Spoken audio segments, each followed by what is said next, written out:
রেখে বলতেছেন, বাতিজা মুহাম্মদ, আমি তোমার দুশমন আবু জেহেলকে মেরে এসেছি, মাথা ফেটে দিয়েছি, রক্ত বের হচ্ছে। বাতিজা, তুমি কি খুশি হও নাই? আল্লাহ নবী মুহাম্মদুর রাসূলুল্লাহ সাল্লাল্লাহু আলাইহি ওয়াসাল্লাম বলতেছেন, চাচা যান, তুমি কার মাথা ফাটাইছো আর কার মাথা ফাটাও নাই, এটা শুনে আমি সন্তুষ্ট না। হযরত হামজা বলেন, তাহলে বাতিজা কি করলে তুমি খুশি হবে? বিশ্বনবী জনাবে মুহাম্মদুর রাসূলুল্লাহ সাল্লাল্লাহু আলাইহি ওয়াসাল্লাম বলেন, চাচা যান, আমি পৃথিবীর মধ্যে সবচেয়ে বেশি খুশি হইতাম যদি তোমার জবান দিয়ে শুনি লা ইলাহা ইল্লাল্লাহু মুহাম্মাদুর রাসূলুল্লাহ। চাচা যান, তুমি যদি ইসলাম ধর্ম গ্রহণ করে নাও তাহলে আমি সবচেয়ে বেশি খুশি হয়ে যাব। হযরত হামজা রাদিয়াল্লাহু তাআলা আনহু বললেন, মুহাম্মদ, তোমার মতো এত ভালো লোক আর কেউ হতে পারে না। তুমি কোনো সাধারণ মানুষ নও। তুমি যদি সাধারণ মানুষ হইতে তাহলে আজকে আমি যে প্রতিশোধ নিয়েছি এই জন্য তুমি খুশি হইতে, কিন্তু কোনো প্রতিশোধ পরায়ণ নাও, তুমি কারো কাছ থেকে প্রতিশোধ নাও না। মুহাম্মদ, তোমার মতো এত ভালো লোক হতে পারে না। মুহাম্মদ, আর দেরি করিও না, আমি এই মুহূর্তে তোমার হাতে হাত রেখে পড়লাম লা ইলাহা ইল্লাল্লাহু মুহাম্মাদুর রাসূলুল্লাহ সাল্লাল্লাহু আলাইহি ওয়াসাল্লাম।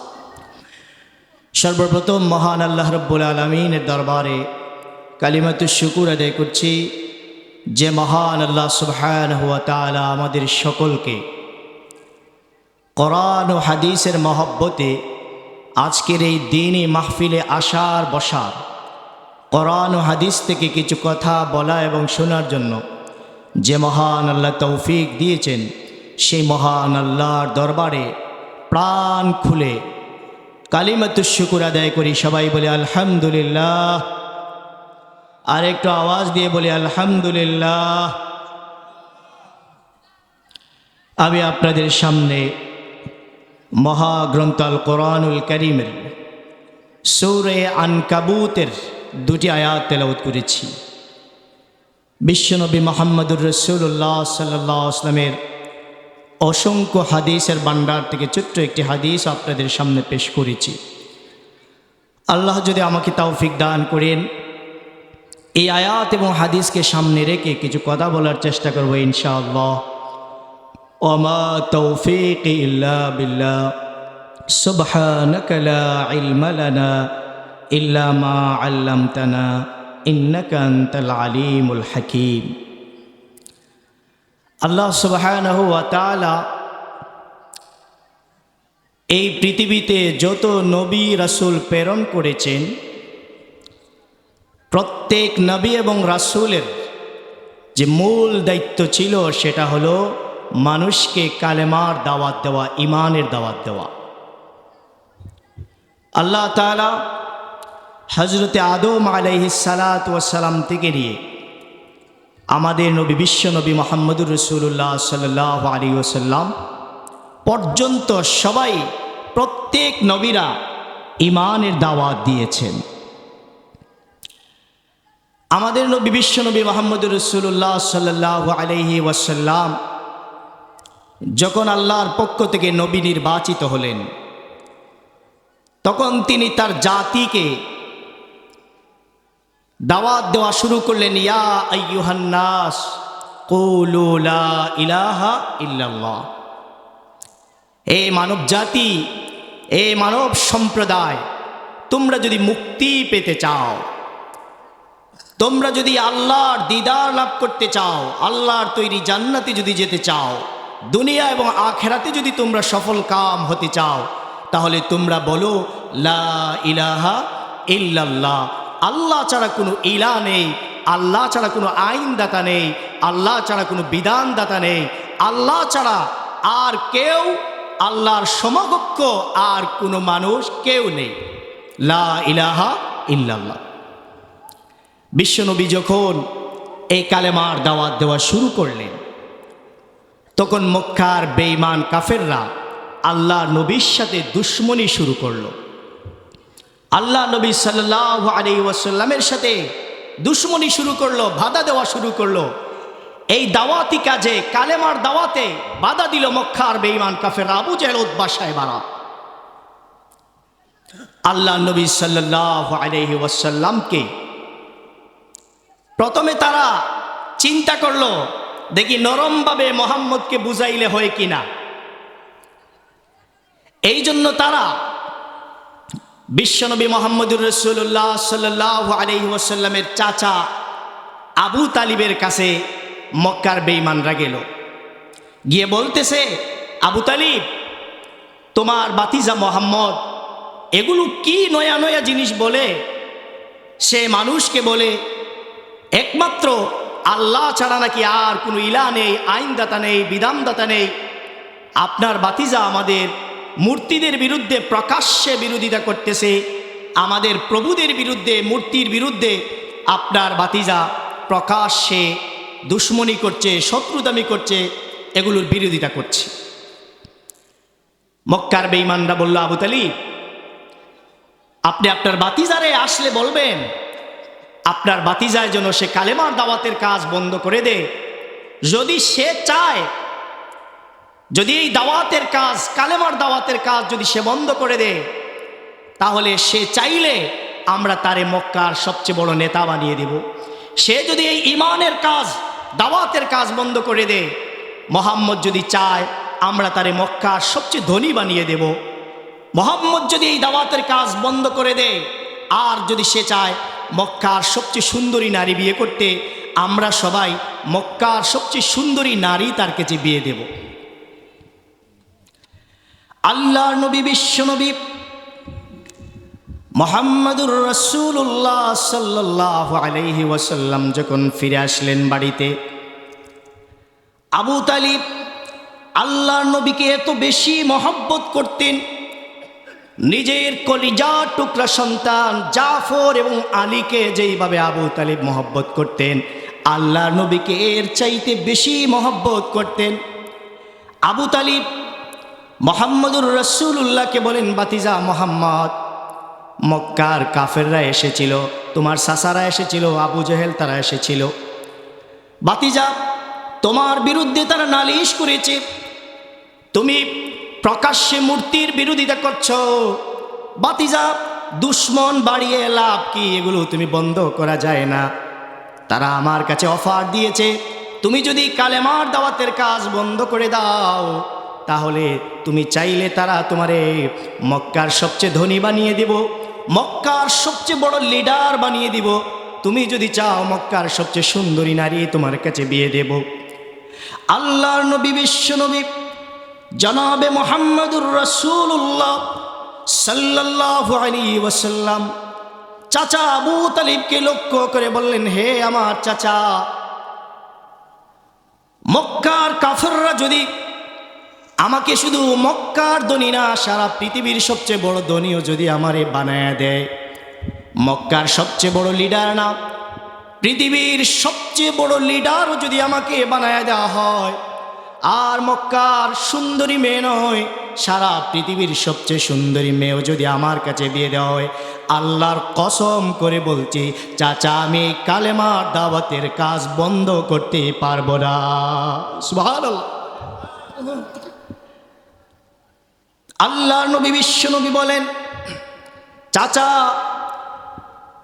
এগুলো তো সব আমাকে দেওয়া সম্ভব, যেগুলো দেওয়া সম্ভব নয়, অর্থাৎ তারা যদি আমার ডান হাতে আকাশের সূর্য যদি আমার ডান হাতে এনে দেয়, আর যদি আমার বাম হাতে পূর্ণিমার রজনীর, পূর্ণিমার রাত্রের চাঁদ যদি আমার বাম হাতে এনে দেয়, এগুলো তো দেওয়া সম্ভব নয়। যদিও দেয়, আল্লাহর কসম করে বলছি, এরপরও আমি দাওয়াতের কাজ বন্ধ করব না।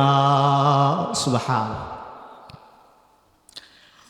আল্লাহ নবী সাল্লাল্লাহু আলাইহি ওয়াসাল্লাম যখনই দাওয়াতের কাজ দেওয়া শুরু করলেন, মক্কার বেঈমানরা বিরোধিতা করছে না আল্লাহর রসুলরে মায়া করছে?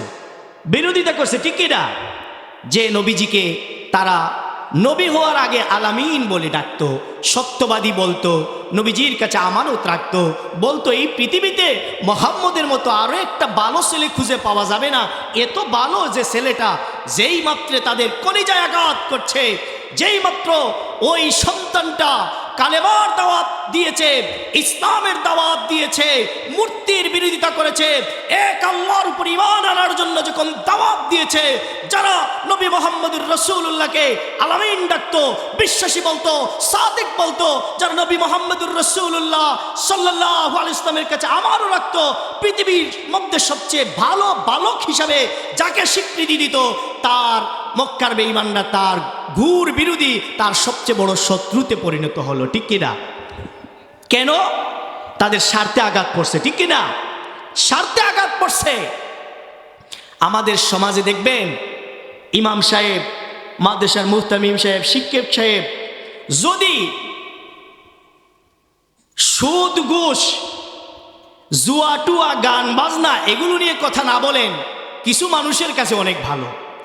যেই মাত্র ইমাম সাহেব সুদ নিয়ে কথা বলেন, ঘুষ নিয়ে কথা বলেন, এখন দেখা যায় ইমাম সাহেব যে সুদ ঘুষ নিয়ে কথা বলতেছেন, এই মসজিদের সভাপতি সাহেব তো সুদ খায়, এই মসজিদের সেক্রেটারি সাহেব সুদ খায়, এই মাদ্রাসার সভাপতি সাহেব সুদ খায়, ঘুষ খায়। এখন দেখা যায় যে ইমাম সাহেব এতদিন ভালো ছিলেন, কিন্তু সুদ ঘুষের বয়ান করার পরে এখন কথা বলে না, ইমাম সাহেব তেমন মানুষটা ভালো না। ঠিক কিনা? কেন? স্বার্থে আঘাত পড়ছে। ঠিক কিনা? বিশ্বনবী জনাবে মুহাম্মদুর রাসূলুল্লাহ সাল্লাল্লাহু আলাইহি ওয়াসাল্লাম যেই মাত্র কালেমার দাওয়াত দিলেন, মক্কার বেঈমান কাফেররা বিরোধিতা করলো। শুধু আল্লাহর নবী নয়, এমনকি তারা বিশ্বনবীর সাহাবীদের উপর নির্যাতন শুরু করলো। আল্লাহর নবী বিশ্বনবীর সাহাবী হযরত বেলাল হাবশী রাদিয়াল্লাহু তাআলা আনহু ওই কালেমা কবুল করার কারণে হযরত বেলাল হাবশী রাদিয়াল্লাহু তাআলা আনহুকে তার মালিক হযরত বেলালের গলার মধ্যে রশি বেঁধে উটের পায়ের সাথে রশি লটকায়া হযরত বেলাল হাবশীকে মক্কার উত্তপ্ত গরম বালুর মধ্যে টানা হেঁচড়া করা হয়েছে। হযরত বেলালকে বলা হতো, বেলাল তুমি ইসলাম ধর্ম ছেড়ে দাও, যে আল্লাহর উপর ঈমান এনেছো, আল্লাহর উপর থেকে ঈমানটা উঠায় নাও, তোমাকে মুক্তি দিয়ে দেব, আজাদ করে দেব।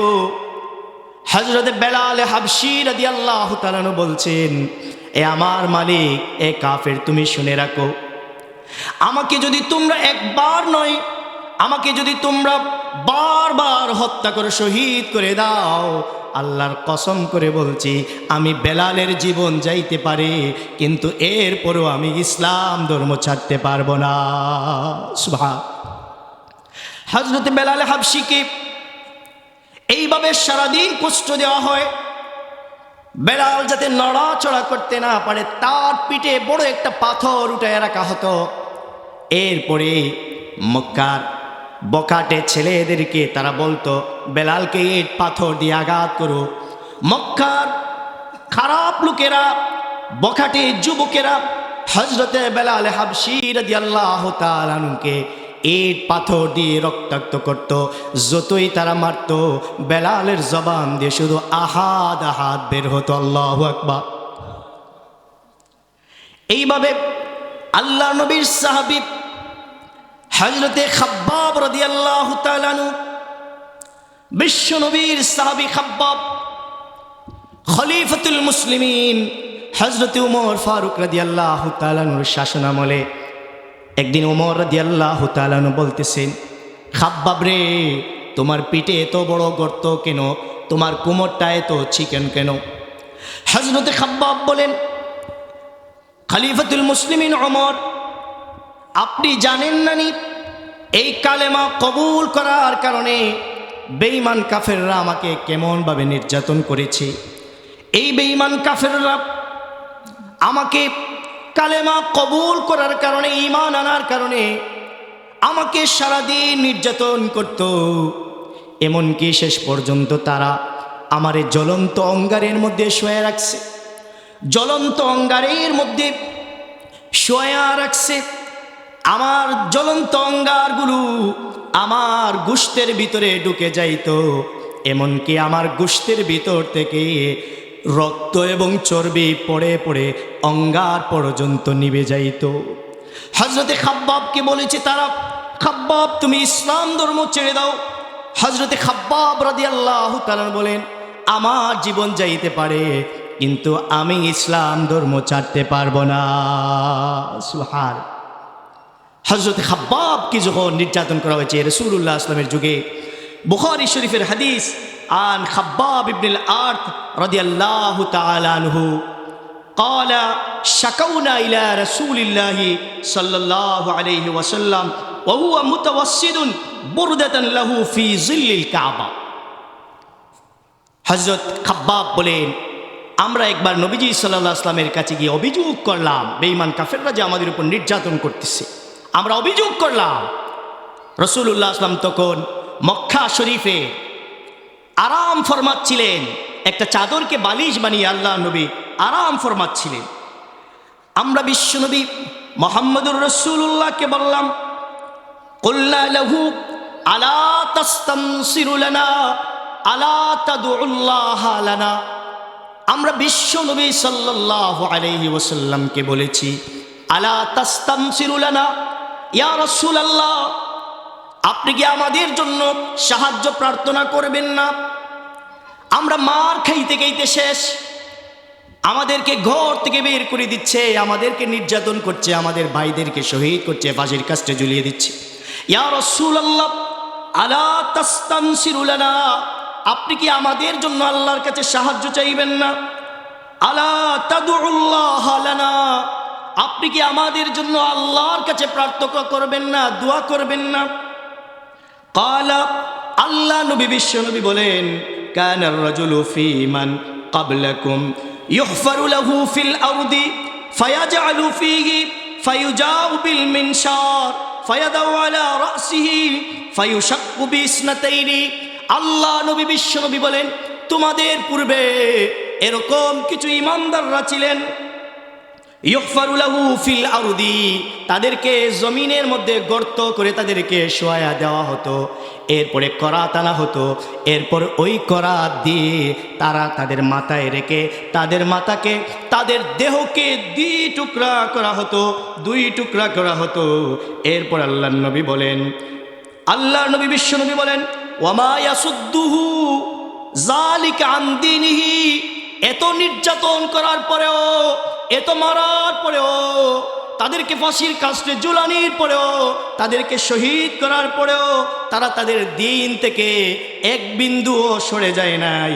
এরপর নবীজি বলেন, ওয়ায়ুমশাতু বিআমশাতিল হাদিদি, এমনকি তারা লোহার চিরুনি আনতো, ওই লোহার চিরুনি দিয়ে এমনভাবে আঁচড়ানো হতো, মা দুনা লাহমিহি মিন আযবিন আও আসাবিন, এই লোহার চিরুনি দিয়া এমনভাবে আঁচড়ানো হতো তাদের শরীরের গোশত, এমনকি হাড় এবং শরীরের যে শাখা প্রশাখাগুলো আছে সবগুলো ছিন্ন বিচ্ছিন্ন হয়ে যেত। এভাবে তাদেরকে নির্যাতন করা হতো। লোহার চিরুনি দিয়া এমনভাবে আঁচড়ানো হতো, গোশত হাড্ডিগুলো পর্যন্ত ছিন্ন বিচ্ছিন্ন হয়ে যেত, বিক্ষিপ্ত হয়ে যেত। এরপরে নবীজি বলেন, ওয়ামা ইয়াসুদ্দুহু যালিকা আন দীনিহি, এত নির্যাতন করার পরেও তাদেরকে তাদের দিন থেকে সরানো যায়নি। এরপর বিশ্বনবী বলেন, ওয়াল্লাহি লা ইউতাম্মান্না হাদাল আমরা হাত্তা ইয়াসিরা আর-রাকিবু মিন সানআ ইলা হাদরামাউত। আল্লাহ নবী বিশ্বনবী বলেন, আল্লাহর কসম করে বলছি, আল্লাহ তার দিনকে এমনভাবে পরিপূর্ণ করবেন, একজন মানুষ সানআ থেকে, ইয়ামানের সানআ থেকে সৌদি আরবের হাজরামাউত পর্যন্ত এত নিরাপদে একজন মহিলা একাকী হেঁটে হেঁটে যেতে পারবে, একজন সম্পদওয়ালা ব্যক্তি একাকী হেঁটে হেঁটে যেতে পারবে, কোনো মানুষ তাকে ডিস্টার্ব করবে না, এই নারীকে কেউ ডিস্টার্ব করবে না, কেউ তার সম্পদ আর আত্মসাৎ করবে না। আল্লাহ নবী বলছেন, এ আমার সাহাবীরা, তোমরা এত তাড়াহুড়া কেন করছো? ওয়ালাকিন্নাকুম তাস্তাজিলুনা, তোমরা বড্ড তাড়াহুড়া করছো। তাড়াহুড়া করো না, ধৈর্যহারা হয় না, ধৈর্য ধরো, মা ফাঁসির কাস্টে ঝুলো, শহীদ হও। আল্লাহর দিন আল্লাহ এই দেশে কায়েম করবেন ইনশাআল্লাহ, ঠিক কিনা? এই নির্যাতন আমাদের পূর্বে আমাদের নবীদের উপর, আমাদের সাহাবীদের উপর, সমস্ত রাসূলদের উপর ঈমান আনার কারণে নির্যাতন করা হয়েছিল কিনা? প্রত্যেক নবীদেরকে নির্যাতন করা হয়েছে, প্রত্যেক সাহাবীদেরকে নির্যাতন করা হয়েছে। এই জন্য আপনি যদি এই সমাজে ভালো পথে চলতে চান, দ্বীনের রাস্তায় চলতে চান, সৎ পথে চলতে চান, নামাজি হন, আল্লাহওয়ালা হন, হক কথা বলেন, সুদ ঘুষ খান না, সমাজে ইনসাফ কায়েম করেন, দেখবেন সমাজে আপনারও শত্রুর অভাব হবে না, ঠিক কিনা? ভালো পথে চলতে হইলে শত্রু আসবে। এখন আপনার পিছনে শত্রু লাগছে, এখন কি আপনি আপনার দাওয়াতের কাজ বন্ধ করে দিবেন? হক কথা বন্ধ করে দিবেন? আল্লাহর রাস্তায় চলা বন্ধ করে দিবেন? না, আমাদের আল্লাহর রাস্তায় চলতে গিয়ে যত বাধা বিপত্তি আসুক, আমাদের বিরুদ্ধে যত বদনাম রটানো হোক, আমাদেরকে যত নির্যাতন করা হোক, আমাদেরকে ফাঁসির কাস্টে ঝুলানো হোক, আমাদেরকে আগুনে নিক্ষেপ করা হোক, আমাদেরকে সমুদ্রে জাপ দেওয়ানো হোক, আমাদেরকে যদি শহীদ করে দেওয়া হয়, শহীদ হইতে রাজি, ফাঁসির কাস্টে ঝুলতে রাজি, আমাদের জীবনকে আমরা আল্লাহর রাস্তায় উৎসর্গ করতে রাজি। এরপরেও আল্লাহর রাস্তা থেকে আমরা সামান্য পরিমাণ পিছপা হব না, বলেন ঠিক কিনা? আল্লাহর রাস্তা থেকে পিছপা হওয়া যাবে না। বিপদ যে আসবে আমাদের উপর, আল্লাহ তাআলা তো কোরআনুল কারীমের অনেক জায়গায় বলছে। আল্লাহ তাআলা কোরআনুল কারীমের সূরা আনকাবুতের 2 নম্বর আয়াতে বলেন, আহাসিবান নাসু আন ইউতরাকু আন ইয়াকুলু আমান্না ওয়া হুম লা ইফতানুন।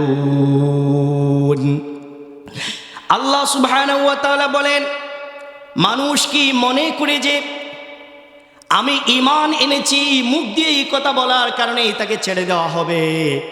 শুধু যদি কেউ একজন বলে আমি ঈমান আনছি, এতটুকু বললেই কি তাকে ছেড়ে দেওয়া হবে? ওয়া হুম লা ইফতানুন, তাকে কি কোনো পরীক্ষা করা হবে না? আল্লাহ সুবহানাহু ওয়া তাআলা বলেন, ওয়ালাকাদ ফাতান্নাল্লাযীনা মিন ক্বাবলিহিম, আমি আল্লাহ তাআলা তোমাদের পূর্ববর্তীদের কাছ থেকে পরীক্ষা নিয়েছি। ফালা ইয়ালামান্নাল্লাহুল্লাযীনা সাদাকু ওয়া লা ইয়ালামান্নাল কাযিবিন, আমি আল্লাহ তাআলা তোমাদের পূর্ববর্তীদের কাছ থেকে পরীক্ষা নিয়েছি। এই জন্য নিয়েছি, আমি পরীক্ষার মাধ্যমে জানতে চাই, আমি পরীক্ষার কষ্টি পাথরের মাধ্যমে যাচাই করতে চাই কোন বান্দা আমি আল্লাহকে প্রকৃতপক্ষে ভালোবাসে, আমার নবীকে কারা প্রকৃতপক্ষে ভালোবাসে।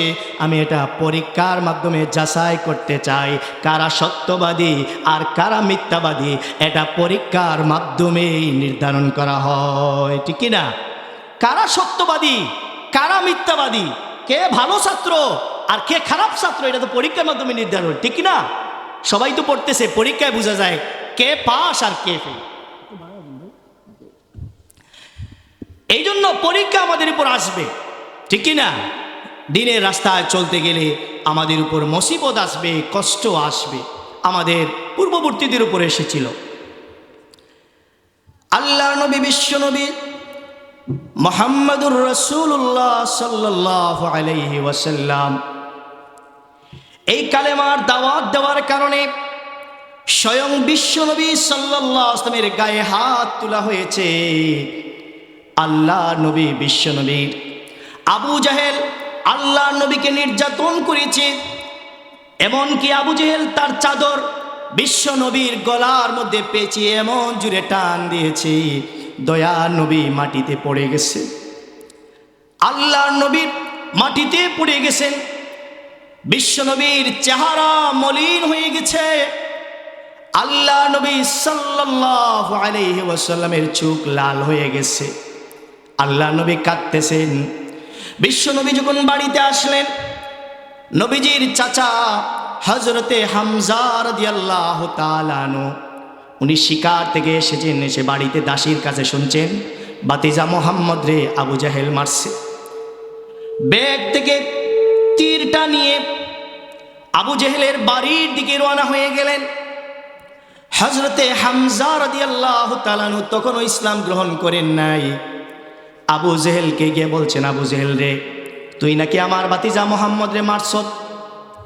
আবু জেহেল, আমার বাতিজা মোহাম্মদের মতো এত ভালো মানুষ হতে পারে না।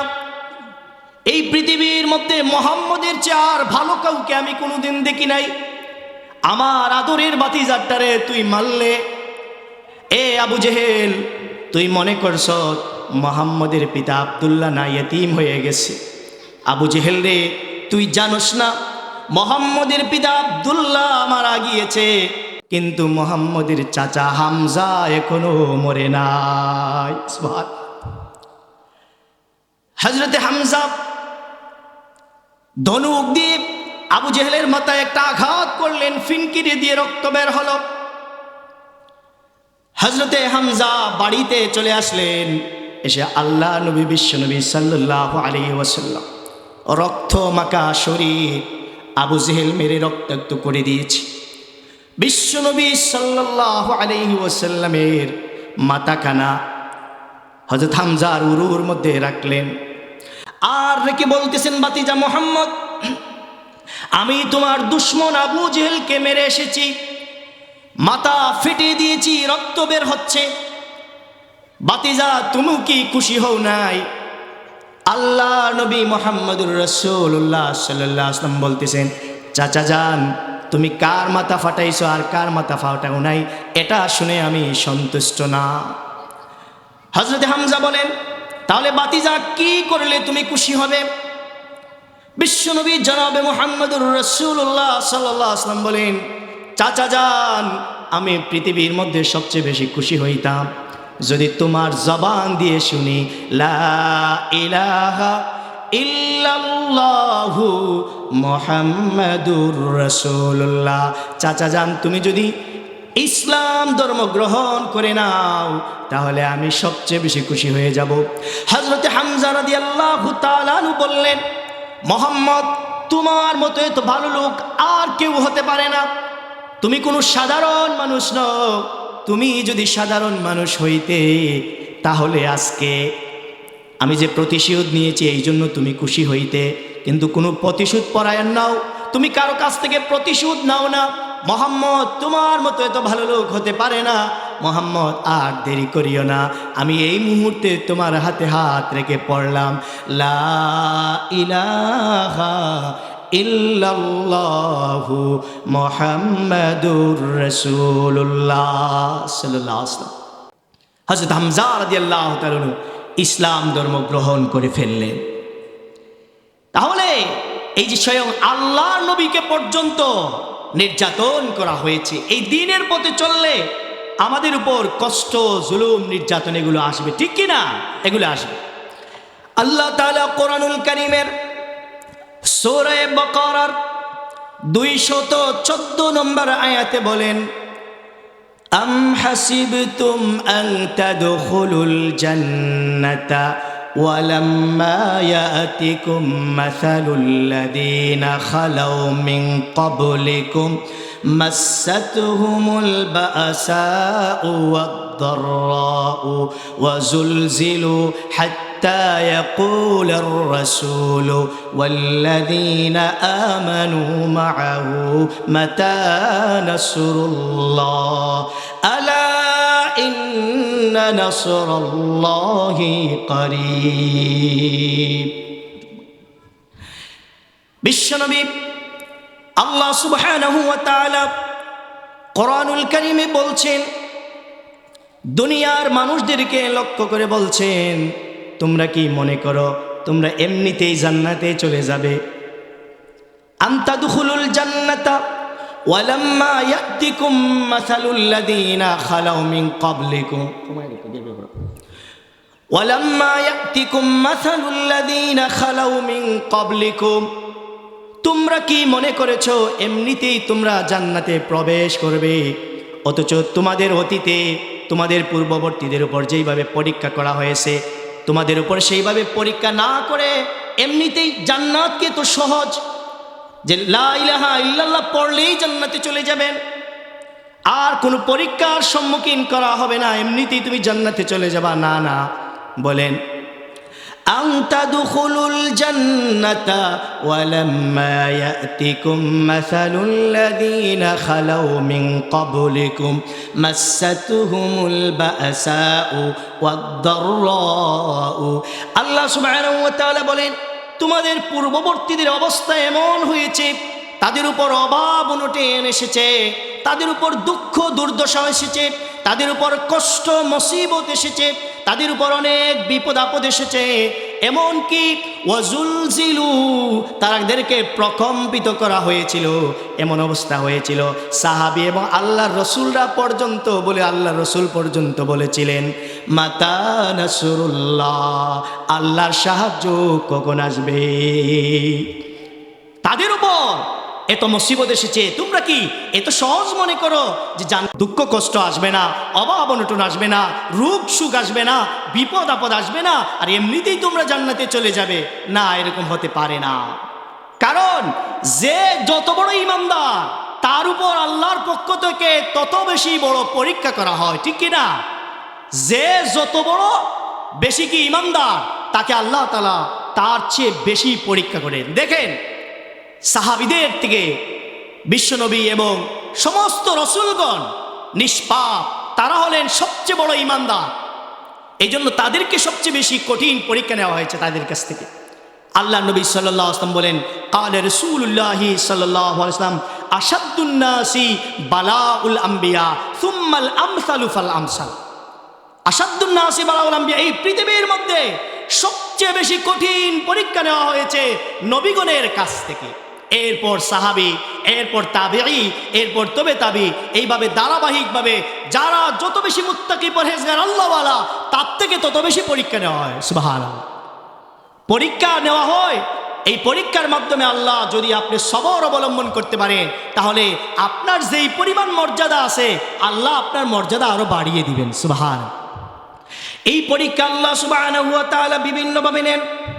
আল্লাহ তাআলা কোরআনুল কারীমের সূরা বাকারার 255 নম্বর আয়াতে বলেন, وَلَنَبْلُوَنَّكُمْ بِشَيْءٍ مِّنَ الْخَوْفِ وَالْجُوعِ وَنَقْصٍ مِّنَ الْأَمْوَالِ وَالْأَنفُسِ وَالثَّمَرَاتِ وَبَشِّرِ الصَّابِرِينَ।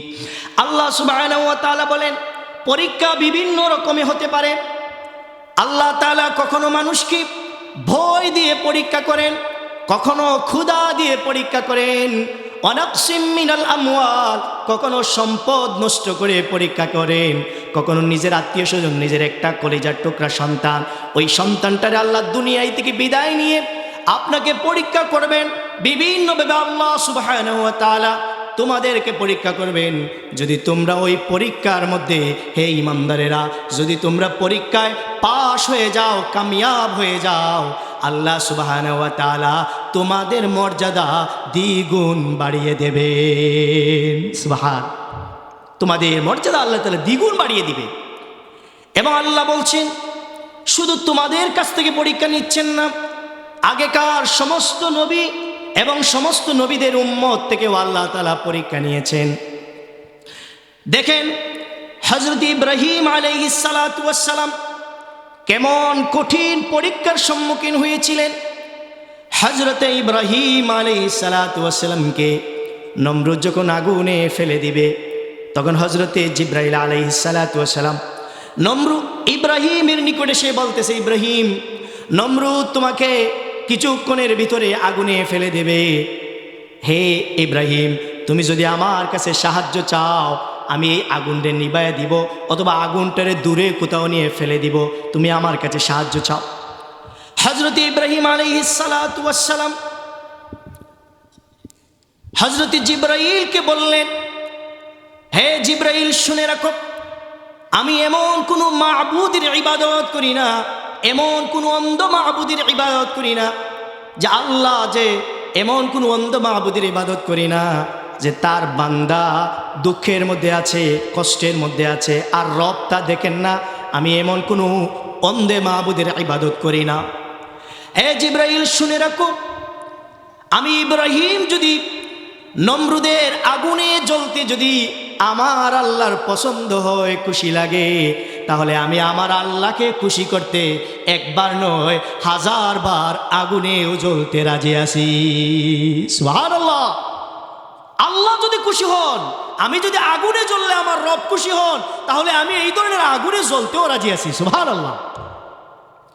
হযরত ইব্রাহিম আলাইহিস সালাম যখন নমরুদ ইব্রাহিম নবীকে আগুনে নিক্ষেপ করলো, আল্লাহ তাআলা সব দেখতেছেন।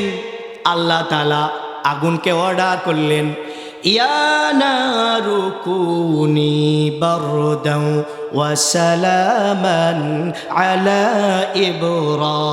ইব্রাহিম। আল্লাহ তাআলা আগুনকে বললেন, আগুন রে, আমি তোমারে বানাইছি জ্বালায়া দেওয়ার জন্য, সব কিছুকে জ্বালায়া দেওয়ার জন্য, তবে আমি তোমারে নির্দেশ দিলাম আমার নবী ইব্রাহিম রে তুমি ওই আগুন দিয়া জ্বালাইতে পারবা না। আমার নবী ইব্রাহিমের জন্য তুমি আরামদায়ক হয়ে যাও। সুবহান। ওইদিকে নমরুদ তার রাজপ্রাসাদের ছাদের উপরে দেখতেছে ইব্রাহিমের লীলাকেলা, ইব্রাহিম কেমনে আগুনে জ্বলে আনন্দ ভোগ করবে। নমরুদ তাকায় দেখে আগুনের ভিতরে হযরত ইব্রাহিম নবীকে দেখা যায়। হযরত ইব্রাহিম নবীর চতুর্পাশে আগুন, আগুনের মধ্যখানে ভিতরে ইব্রাহিম, কিন্তু ওই আগুন হযরত ইব্রাহিম আলাইহিস সালামকে জ্বালানো তো দূরের কথা, হযরত ইব্রাহিমের একটা পশমও জ্বালাতে পারতেছে না। সুবহান। হযরত ইব্রাহিম আলাইহিস সালাতু ওয়াস সালাম যখন আগুনের ভিতরে, চতুর্দিকে আগুন, আর ইব্রাহিম নবীকে আল্লাহ তাআলা ওই আগুনকে একটা জান্নাতের বাগান বানিয়ে দিয়েছে।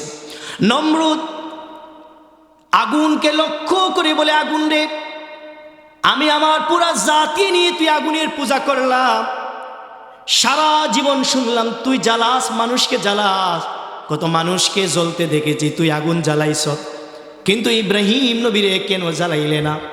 আগুন ডাক দিয়া বলে, এ নমরুদ শুনে রাখো, আমাকে আল্লাহ জ্বালানোর জন্য বানাইছেন ঠিক, কিন্তু আল্লাহ তাআলা আমাকে নির্দেশ করেছেন তার নবী ইব্রাহিমকে জ্বালানো তো দূরের কথা, তার একটা পশমকেও জ্বালাইতে পারবো না। সুবহান। আগুন বলে, নমরুদ, আমি যদি জ্বালাইতে পারি কিনা এটা তোর সন্দেহ হয়, তুই আগুনের ভিতরে, আমি আগুনের ভিতরে, তুই আয়, তুই সত্য, তোর আস্থা গোষ্ঠীকে আমি জ্বালাইয়া ফেলবো, কিন্তু ইব্রাহিম নবীকে তো জ্বালানো দূরের কথা, তার একটা পশম জ্বালানোর অনুমতি আমার নাই। সুবহানাল্লাহ।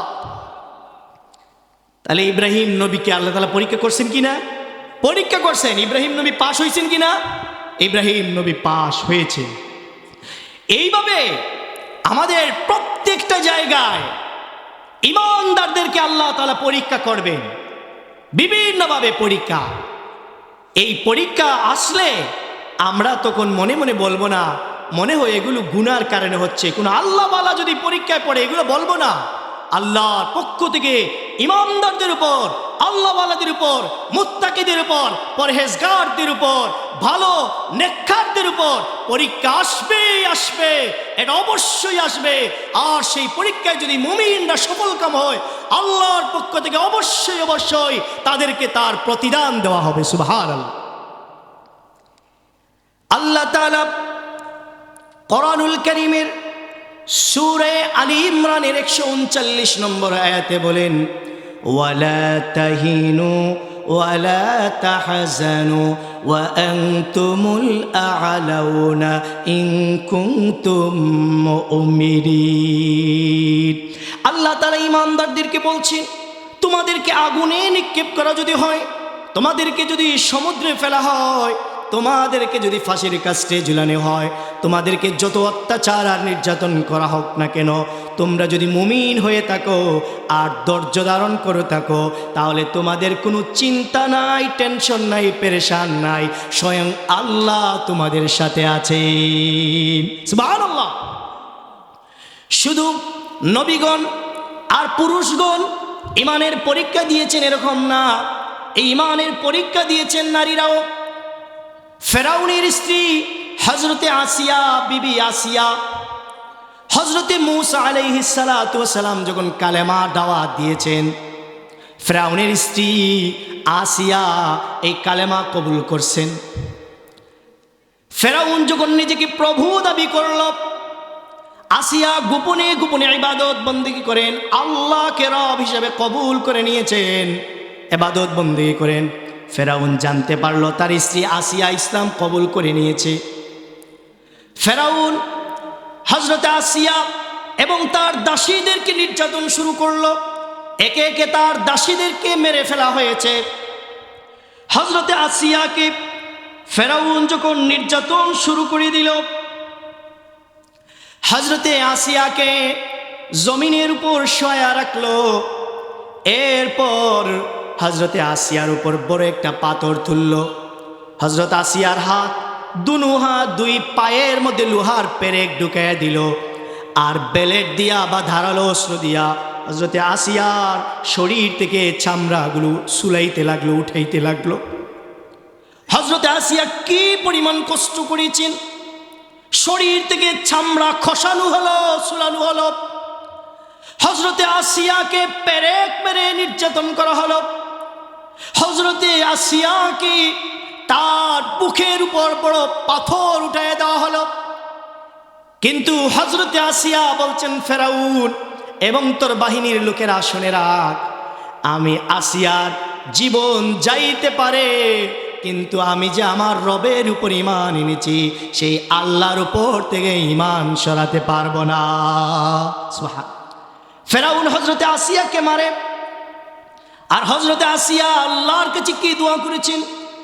আল্লাহ তাআলা কোরআনুল কারীমের সূরা আত-তাহরীমের মধ্যে, আত-তাহরীমের 11 নম্বর আয়াতে বলেন, وَضَرَبَ اللَّهُ مَثَلًا لِّلَّذِينَ آمَنُوا امْرَأَتَ فِرْعَوْنَ إِذْ قَالَتْ رَبِّ ابْنِ لِي عِندَكَ بَيْتًا فِي الْجَنَّةِ وَنَجِّنِي مِنْ فِرْعَوْنَ وَعَمَلِهِ وَنَجِّنِي مِنَ الْقَوْمِ الظَّالِمِينَ। আল্লাহ তাআলা ঈমানদারদের জন্য, ঈমানদার পুরুষ এবং নারীদের জন্য ফেরাউনের স্ত্রী আসিয়ার দৃষ্টান্ত উপস্থাপন করেছেন। কোরআনুল কারীমের আত-তাহরীমে আল্লাহ তাআলা ফেরাউনের স্ত্রী আসিয়ার উদাহরণ দিয়েছেন। হযরতে আসিয়াকে যখন নির্যাতন করা হয়েছে, নিষ্পেষিত করা হয়েছে, তার বুকের উপর বড় পাথর উঠায়া রাখা হয়েছে। হযরতে আসিয়ার পিঠ থেকে, পেট থেকে যখন চামড়া খসানো হলো, উঠানো হলো, হযরতে আসিয়াকে যখন পেরেক ঢুকানো হলো, তখন হযরতে আসিয়া আল্লাহর কাছে দোয়া করতেছেন, إذ قالت رب ابن لي عندك في بيتا في الجنة আয় আল্লাহ, আমি তোমার কাছে চাচ্ছি তুমি আমার জন্য জান্নাতে একটা ঘর নির্মাণ করে দিও। সুবহান। আসিয়া বললেন, আমি দুনিয়ার কোনো জান্নাত চাই না। হযরতে আসিয়া, তাফসীরে ইবনে কাসীরের মধ্যে উল্লেখ আছে, হযরতে আসিয়াকে যখন নির্যাতন করা হয়, হযরতে আসিয়া তখন জান্নাতের নাজ নিয়ামত সরাসরি দেখতে পেয়েছিলেন। এই দেখে উনি হাসতেছিলেন, মুচকি হাসতেছিলেন। ফেরাউন আরো বেশি নির্যাতন শুরু করলো। আসিয়া কেন হাসে, মুচকি কেন হাসে?